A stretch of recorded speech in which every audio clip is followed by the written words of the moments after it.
Hello ভিয়াস, আমি আপনাদের মাঝে আজকে কিছু বিস্তারিত জানাবো। আপনারা অবশ্যই জানতে পারবেন।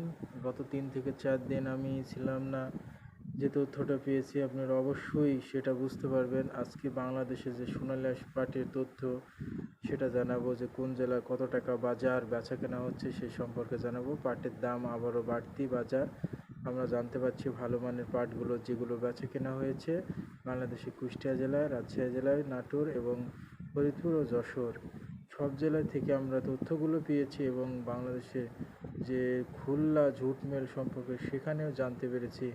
বর্তমান পাটের বাজার আমরা আজকে জানতে পারলাম। কুষ্টিয়া জেলার বাড়তি বাজার, সেখানে কুষ্টিয়া জেলার পাটের বাজার যেগুলো আমরা জানতে পাই সেগুলো অবশ্যই আমরা জানিয়ে দিই। আজকে বাংলাদেশের কুষ্টিয়া জেলা থেকে যে আমরা ফরিদপুরের জেলার পার্থক্যগুলো আমরা দেখতে পাচ্ছি, সেখানকার থেকে 1000-1200 টাকা কুষ্টিয়া জেলার কম। সব জেলার চাইতে কুষ্টিয়া জেলা পাটের দাম কম। বর্তমান কুষ্টিয়া জেলার পাটের বাজার আবারও বৃদ্ধি হয়েছে। 33 বেচা কেনা হচ্ছে কুষ্টিয়া জেলার পাট।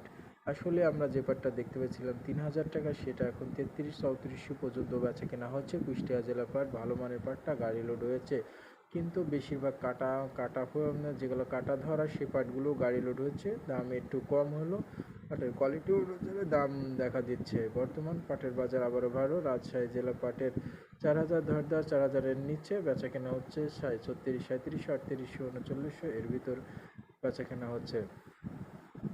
বর্তমান বাংলাদেশের যে নাটোর জেলা সে একই অবস্থায় পাট বেচা কেনা হচ্ছে। পাবনা জেলার পাটের বাজার ভালো, 4200 পর্যন্ত ভালো মানের পাটটা বেচা কেনা হচ্ছে, কিন্তু পাটের কোয়ালিটি অনুযায়ী পাট বেচা কেনা হচ্ছে। সেখানে আমরা জানতে পারছি বাংলাদেশের কুষ্টিয়া জেলা পাট বোনা শুরু করেছে। এখানেও পাটের পার্সেন্ট অনুযায়ী আমরা পাট দেখতে পাচ্ছি খুবই কম, কিন্তু এখানকার আবাদের সংখ্যা আমরা জানতে পারছি শশার আবাদটা বেশি। পাটের অবদান 4 থেকে 5% পাটের আবাদ। শশার আবাদ মিনিমাম আমরা দেখতে পেয়েছি জমিতে 30 থেকে 35% শশা।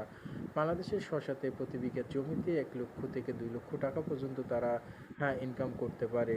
বর্তমান পাট তারা বোনা বাদ দিয়েছে। যদি কিছু পরিমাণ পাট দেখা যায় খড়ির জন্য এগুলো পাট বনেছে, পাটের চাহিদা হয়তো বৃদ্ধি হতে পারে। মাঠে কোনো পাট নাই, খালি শশা। কুষ্টিয়া জেলা পাটের কোনো চাহিদা আছে কিনা সেটা জানা যাবে পাটের উপর ডিফেন্স করে। বর্তমান পাটের বাজার এখনও তো ভালো দিক যাচ্ছে। কুষ্টিয়া জেলা পাটের দাম আবারও বাড়বে। বাংলাদেশে খুলনা এবং বাংলাদেশের ঢাকা জুট মিলগুলোতে আমরা জানতে পেরেছি সেখানকার পাটের চাহিদা অনেক বেশি। বর্তমান পাটের চাহিদা অনেক বেশির কারণে আমরা এগুলো জানতে পেরেছি যে পাটের দাম আবারও বাড়বে। বাংলাদেশের যে তত্ত্বাবধায়ক সরকার আছে তিনি হয়তো বাংলাদেশের চাষিবাদের পাশে আছে বলে এগুলো দামও আমরা দেখতে পেয়েছি। কিন্তু বাংলাদেশের অন্যান্য যেগুলো দেশে পাট রপ্তানিত করতে পারে বাংলাদেশের সরকার, আসলে বিদেশে যদিও সরাসরি রপ্তানিত করে তাহলে পাটের দাম আমরা 10 থেকে 12 হাজার টাকা পর্যন্ত পেতে পারি। কিন্তু যদিও বিদেশে তারা ভালো পণ্যের পাটগুলো দিয়ে দেয়, কিন্তু খারাপ পাটও এখনও যাতে শুরু করেনি। যদিও যায় তাহলে আমরা সব জেলার পাটের দামই বেশি বৃদ্ধি পেতে পারি। আসলে বাংলাদেশের পাটের দাম আবারও বাড়বে, এটা 100%। যেগুলো পাট বাংলাদেশে কুষ্টিয়া জেলার বোনা শুরু করে দিয়েছে পাট, এবং পাটের দেখি 3 থেকে 4% পর্যন্ত আমরা পাট দেখতে পেয়েছি কুষ্টিয়া জেলায়।